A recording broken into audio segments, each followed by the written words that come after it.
Hoje é o último domingo da série Ao Redor da Mesa, um mês que nós trabalhamos aqui questões relacionadas à família. E a última mensagem desse mês era ameaças à família. Vou deixar para domingo que vem. Creio que até será melhor, os adolescentes estarão conosco, né? Toda a família estará reunida aqui.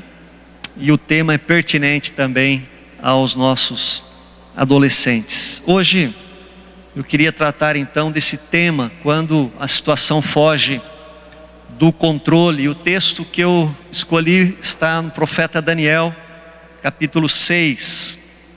Daniel, capítulo 6, do versículo 1 ao versículo 28. Eu vou ler aqui na Nova Tradução, na linguagem de hoje. Se você quiser prestar atenção, ouvindo esta tradução, também é uma boa opção. Diz assim o texto de Daniel: o rei Dario resolveu dividir o país em 120 províncias e escolher 120 homens para governá-las, a fim de que tudo corresse bem e não houvesse prejuízo. O rei nomeou 3 ministros para controlarem os 120 governadores. Um desses ministros era Daniel. Ele mostrou logo que era mais competente do que os outros ministros e governadores. Ele tinha tanta capacidade que o rei pensou em colocá-lo como a mais alta autoridade do reino. Aí os outros ministros e os outros governadores procuraram achar um motivo para acusar Daniel de ser mau administrador, mas não encontraram. Daniel era honesto e direito, e ninguém podia acusá-lo de ter feito qualquer coisa errada. Então eles disseram uns aos outros: nunca encontraremos motivos para acusar Daniel, a não ser que seja alguma coisa que tenha a ver com a religião dele. Então foram todos juntos falar com o rei e disseram: que o rei Dario viva para sempre. Todos nós que ocupamos posições de autoridade no reino, isto é, os ministros, os governadores, os prefeitos e as outras autoridades, nos reunimos e concordamos em pedir ao Senhor que dê uma ordem que não poderá ser desobedecida. Ordene que durante 30 dias todos façam os seus pedidos somente ao Senhor. Se durante esse tempo alguém fizer um pedido a qualquer Deus ou a qualquer outro homem, essa pessoa será jogada na cova dos leões. Portanto, ó rei, dê a ordem e a assine, a fim de que não possa ser anulada. De acordo com a lei dos medos e dos persas, essa ordem não poderá ser anulada. E o rei concordou, assinou a ordem e mandou que fosse publicada. Quando Daniel soube que o rei tinha assinado a ordem, voltou para casa. No andar de cima havia um quarto com janelas que davam para Jerusalém. Daniel abriu as janelas, ajoelhou-se e orou, dando graças ao seu Deus. Ele costumava fazer isso 3 vezes por dia. Os inimigos de Daniel foram juntos até a casa dele e o encontraram orando ao seu Deus. Então foram procurar o rei a fim de falar com ele a respeito da ordem e disseram: ó rei, o Senhor assinou uma ordem que proíbe que durante 30 dias se façam pedidos a qualquer Deus ou a qualquer outro homem, a não ser ao Senhor. E a ordem diz também que quem desobedecer será jogado na cova dos leões. Não é verdade? O rei respondeu: é verdade. E a ordem deve ser obedecida.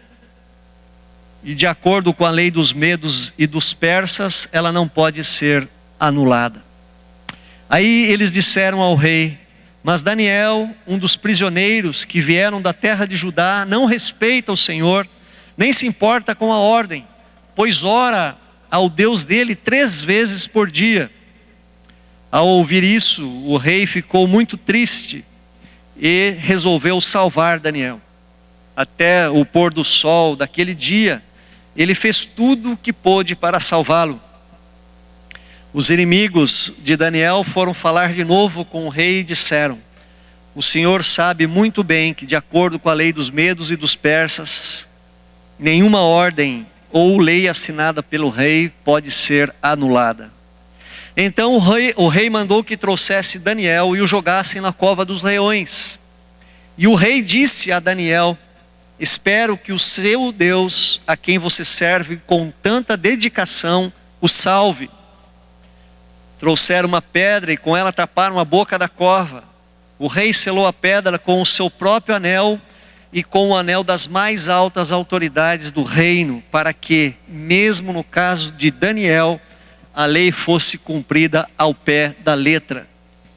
O rei voltou para o palácio, mas não comeu nada, nem se divertiu como de costume, e naquela noite não pôde dormir. De manhã, cedinho, ele se levantou e foi depressa até a cova dos leões.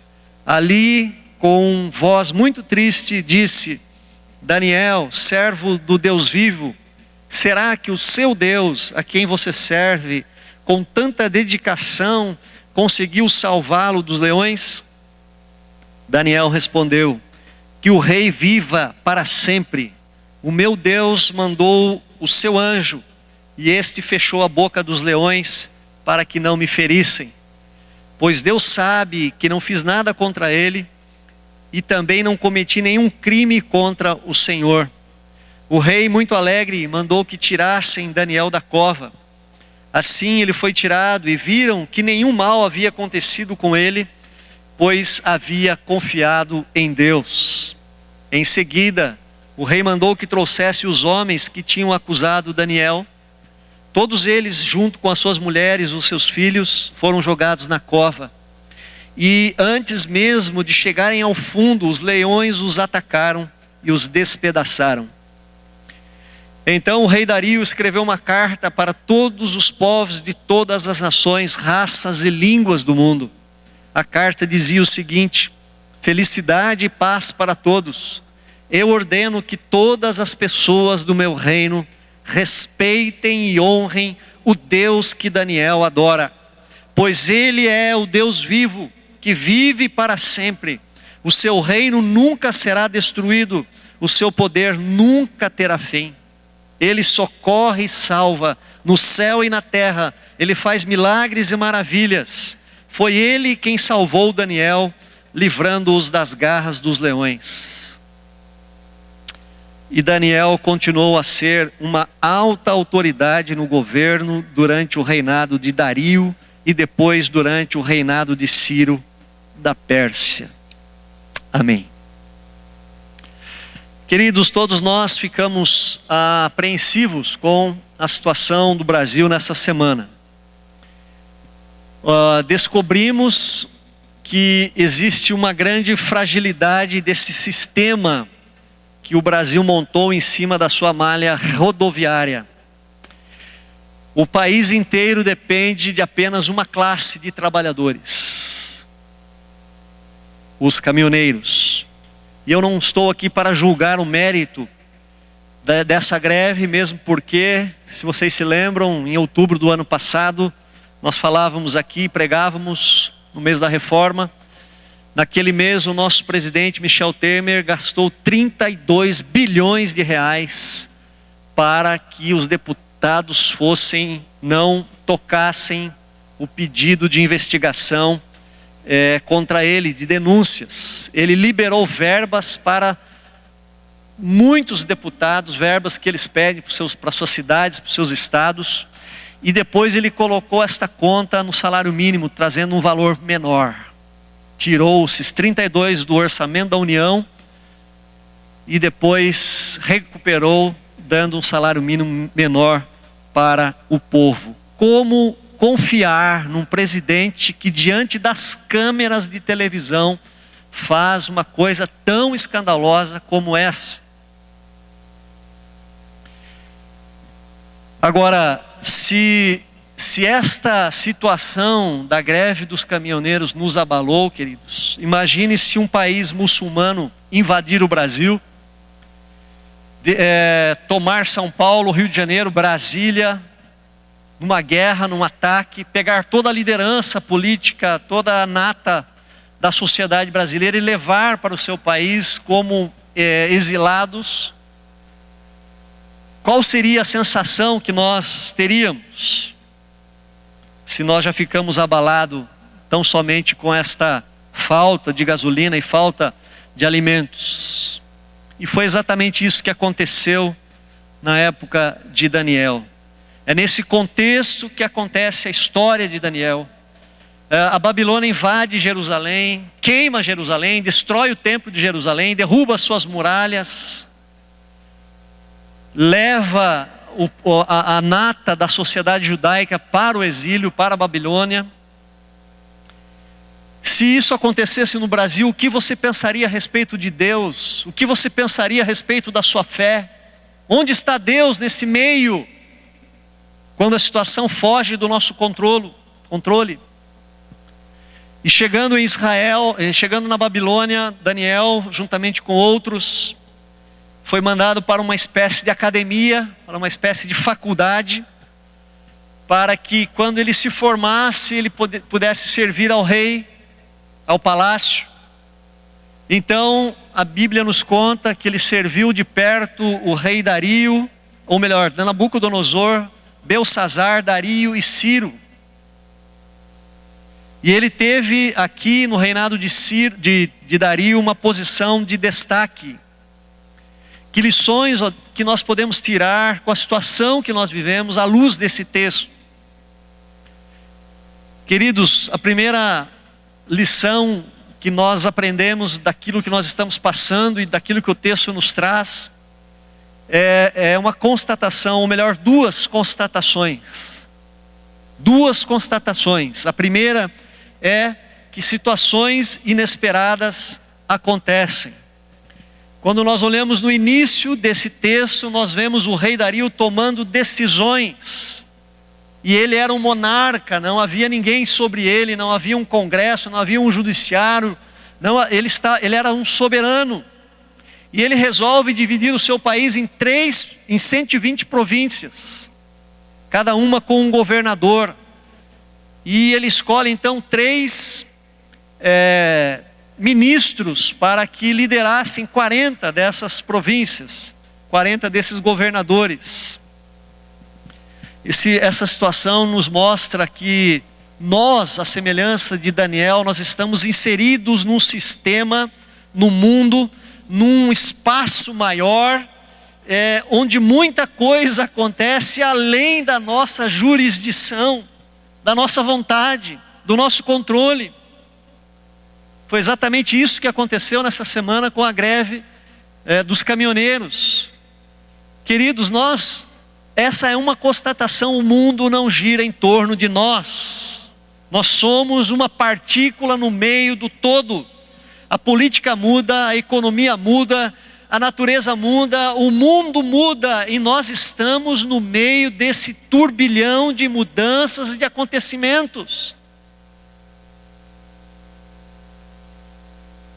Coisas acontecem independentemente das nossas vontades. E aqui o rei toma uma decisão e está tomada. De repente a prefeitura de Sorocaba aprova um projeto na Câmara Municipal e a sua casa vai ser desapropriada.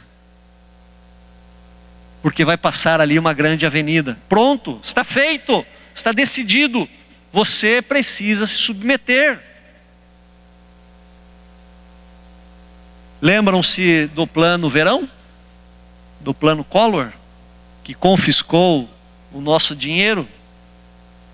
E todos tiveram que se virar com 50 não sei o que naquela época. Cruzados, não sei se era real, cruzado novo. De repente você é mandado embora do seu emprego. De repente você abre um exame e diz positivo, é câncer. E aí? Foge do nosso controle. De repente alguém muito importante da nossa família vai embora, parte desta vida sem avisar. De repente um filho se encaminha para as drogas. O que esse texto nos ensina e o que a situação que nós estamos vivendo nos ensina é isso. Não temos poder para controlar o medo e as circunstâncias. As circunstâncias estão aí ao nosso redor, acontecendo sem a nossa permissão. A vida é assim, quer aceitemos, quer não.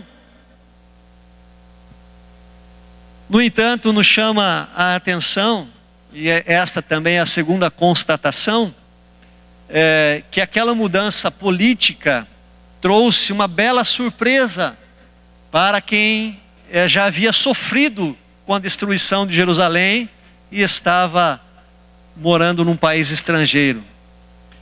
Então uma constatação é essa: coisas boas e coisas ruins sempre surgirão. Um desses ministros era Daniel, diz o texto. E nós precisamos também, queridos, conseguirem enxergar isto, né? Que diante da crise, diante dos acontecimentos inesperados, oportunidades também surgirão. As oportunidades chegam, e no caso de Daniel, veio para o seu bem. Na verdade, o que nós precisamos, à luz da palavra de Deus, da oração, da comunhão com Deus, é enxergar oportunidades de mudança no meio da crise. Oportunidades para melhorar, para mudar, para crescer, porque afinal Deus está conosco. Jesus é a nossa luz, o Espírito Santo nos guia, e nós devemos fazer, como foi falado pela manhã, uma leitura da situação em que nós estamos vivendo. Será que esta não é uma oportunidade para uma real mudança no Brasil que nós tanto esperamos? Se os nossos políticos forem honestos, o Brasil teria condições de ser muito mais rico do que os Estados Unidos, do que qualquer outro país, porque os nossos recursos naturais são muito grandes. São muito grandes. Não seria o caso da igreja evangélica, das igrejas se levantarem, irem para as ruas, apoiar o movimento, dar um basta? Não era o momento dos honestos se levantar e dizer para essa corja de salteadores que governam esse país: basta, não dá, nós não aguentamos mais. Na calada da noite, falava isso pela manhã aqui, quando nós tivemos um momento de oração.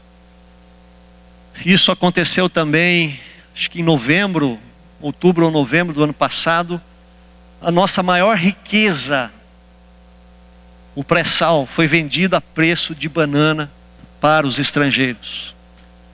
E o governo ainda teve a capacidade de dar isenção por muitos anos para as empresas inglesas que vão retirar o petróleo do nosso país. Isso é uma vergonha. O pré-sal, que poderia ser a solução para a economia brasileira, que poderia injetar dinheiro na segurança, na saúde tão precária do nosso país. Mas juntamente com a oportunidade também vem os desafios, vem as tribulações, né? É sabido aí pelas informações que a greve deve continuar. O governo está liberando alguns caminhões, né? O reabastecimento vai recomeçando devagar, mas os caminhoneiros disseram: nós vamos continuar. Na verdade, quem está no poder não quer perder o posto. O versículo 4 desse texto diz que os outros ministros se levantaram contra Daniel, procurando achar um motivo para acusá-lo.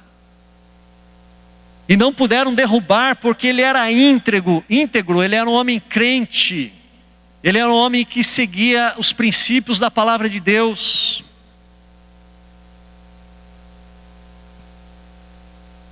Queridos, muitas vezes nós temos situações inesperadas acontecem, vem coisas boas. Daniel foi colocado no posto, mas coisas ruins também sempre surgirão. Ele foi elevado a uma posição de destaque, mas outros se levantaram tentando engoli-lo, tentando derrubá-lo. E o que nós aprendemos com isso? O que nós enxergamos aqui nesse texto? Primeiro, que a maldade, existe uma maldade gratuita no coração do ser humano. Isso nós temos visto com os nossos políticos. Pessoas que já têm uma vida abastada, que já têm uma posição social elevada, mas que não se contentam com o que têm. Precisam tomar posse de milhões e de milhões. A inveja, a cobiça, o orgulho fazem parte dessa natureza do homem. Isso é notório. E em segundo lugar, qual a consequência de nós vivermos uma situação assim? Tribulações sem motivo virão, e ninguém está isento disso. Provérbios nos diz, 29:4, quando o governo é justo, o país tem segurança. Mas quando o governo cobra impostos demais, a nação acaba na desgraça. E o pior de tudo é quando esses impostos vão para malas de dinheiro e não retornam na saúde, não retornam na segurança pública. Os policiais do Rio de Janeiro morrendo toda semana, um salário de fome. Isso é de revoltar e de cortar o nosso coração. Mas nós estamos inseridos nesse contexto, estamos à mercê disso tudo. Você pode ser um cristão, filho de Deus, nascido de novo, convertido, íntegro, mas não, nem por isso você ou eu, nós estaremos isentos ou livres das tribulações, das coisas ruins, porque elas vêm também junto com as coisas boas que nos acontecem. Daniel é um dos ícones da Bíblia, junto com José, sendo um dos homens mais íntegros. Não há nada que desabone a ficha da vida espiritual de Daniel. Se fosse pela conduta dele, jamais ele se daria mal, jamais teria enfrentado o que ele enfrentou, se fosse pela bondade dele. Mas agora ele estava diante de um alçapão, diante de uma montagem, diante de uma tribulação que o levaria à morte. Nós sempre teremos inimigos gratuitos. Daniel não fez nada para aqueles homens, mas eles ficaram com inveja, porque Daniel era mais sábio, porque Daniel prosperava, e armaram contra ele. Queridos, diante dessas constatações, das situações inesperadas, e tanto coisas boas quanto ruins vão surgir, qual é a nossa posição como cristãos? A nossa posição. O texto nos ensina que Daniel era mais competente do que os outros ministros e do que os outros governadores. Diz a Bíblia que ele tinha muita capacidade, tanto que o rei queria colocá-lo acima dos outros. Qual é a nossa posição? O que nós aprendemos com isso? Nós aprendemos com isso que em toda e qualquer situação, como cristãos, devemos fazer o melhor, fazer as coisas com excelência, buscar o melhor, viver melhor, se esmerar em fazer o melhor. E é interessante que no meio dessa crise, nós transferimos a culpa muitas vezes da nossa situação para o governo. E muitas pessoas reclamam de que a sorte não lhes sorri, mas também são pessoas que não se empenham, não trabalham com excelência, não dão um bom testemunho, não vivem com excelência, não desempenham o seu papel com excelência.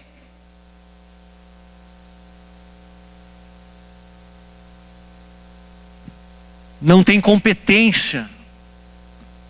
Não podemos ser assim.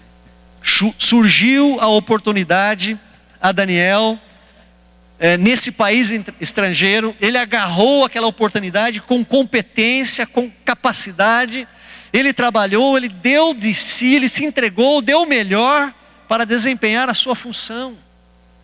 É assim que devemos agir em todas as áreas da nossa vida. Quando eu me encaminhava para o seminário, eu pedia a Deus: Deus, não me faça ser alguém medíocre, alguém que coloque o seu burrinho na sombra e se acomode. Senhor, me faça um bom marido, Senhor, me faça um bom pai. Queridos, esta deve ser a nossa busca, o nosso objetivo de vida. Cada oportunidade que aparecer, você deve desempenhar com excelência. Mesmo que esteja fora da sua área, mesmo que esteja abaixo do seu nível, você deve desempenhar com excelência. As empresas muitas vezes não recolhem um funcionário, um empregado, por causa do currículo. Às vezes o currículo é muito bom para um cargo mediano, porque o empresário está pensando assim: mas ele tem toda essa formação e vou colocar ele aqui com esse salário, ele não vai trabalhar direito. É uma constatação, mas nós devemos fazer o contrário. Cada oportunidade que surgir, devemos agarrar e fazer o melhor. Esse é o nosso dever, fazer as coisas bem feitas. Trazendo um pouquinho para a nossa vida particular, né? Há mulheres, há homens que reclamam do seu casamento. Aí eu fico me perguntando: será que eles casaram forçados? Será que colocaram um revólver? O pai colocou ali, forçou a barra, e você vai ter que casar? Não. Qual a pergunta que o juiz de paz faz no cartório? Vocês estão certos disso? É isso que vocês querem? Vocês vieram aqui para isso mesmo? Então, por que será que muitas vezes nós reclamamos tanto hoje?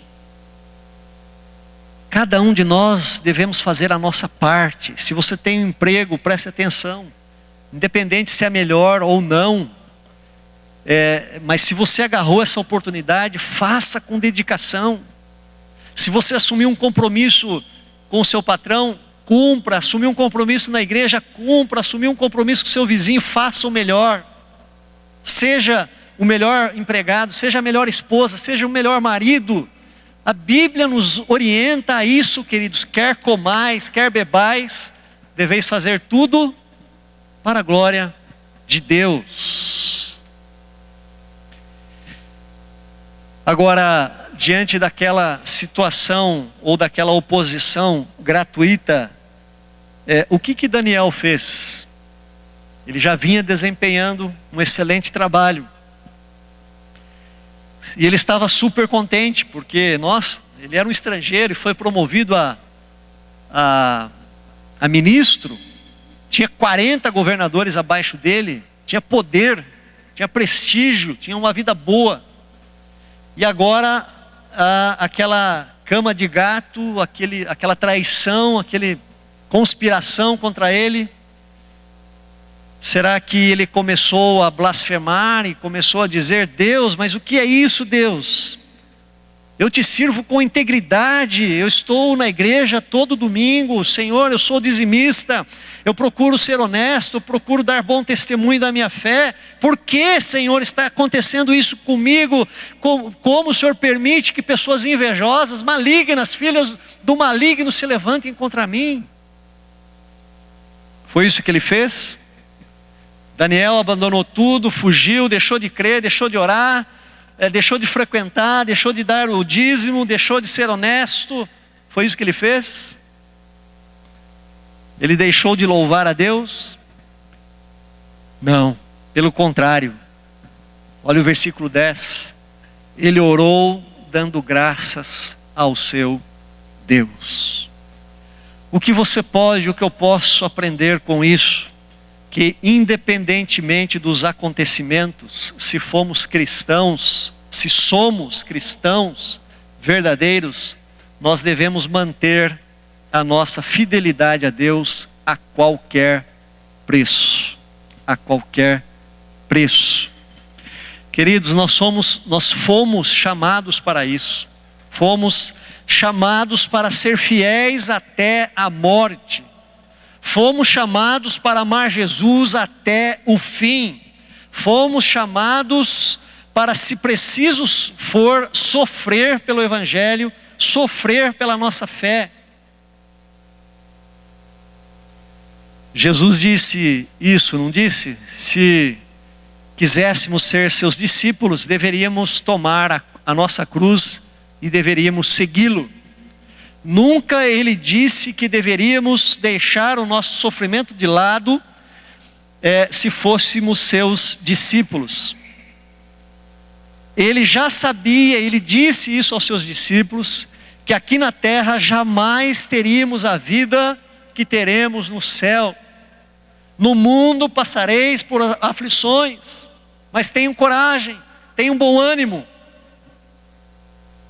E esta palavra serve para todos nós, indistintamente. Não somos uma classe especial que estamos isentos de não sofrer o que o povo sofre. Nós estamos inseridos no mundo, nós estamos no mundo, não somos dele, mas estamos nele. Devemos manter a nossa fidelidade, independentemente das circunstâncias que nós passamos. Repito, estamos apreensivos, de certa forma, com o que está acontecendo no nosso país.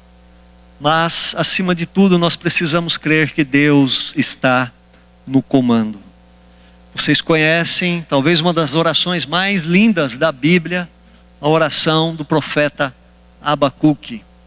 Ainda que as figueiras não produzam frutas, e ainda que as parreiras não deem uvas, ainda que não haja azeitonas para apanhar, nem trigo para colher, ainda que não haja mais ovelhas nos campos, nem gado nos currais, mesmo assim eu darei graças ao Senhor e louvarei a Deus, o meu Salvador. O Senhor, Deus é a minha força. Ele torna o meu andar firme como de uma corça e me leva para as montanhas, onde estarei seguro. Aleluia. Devemos manter a fidelidade.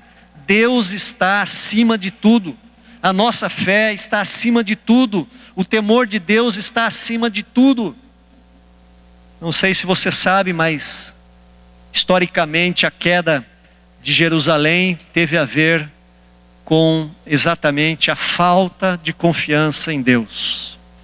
Eles achavam que o Egito iria ser o seu salvador. Esqueceram-se de Deus, confiaram na nação egípcia e a Babilônia veio e arrasou com tudo.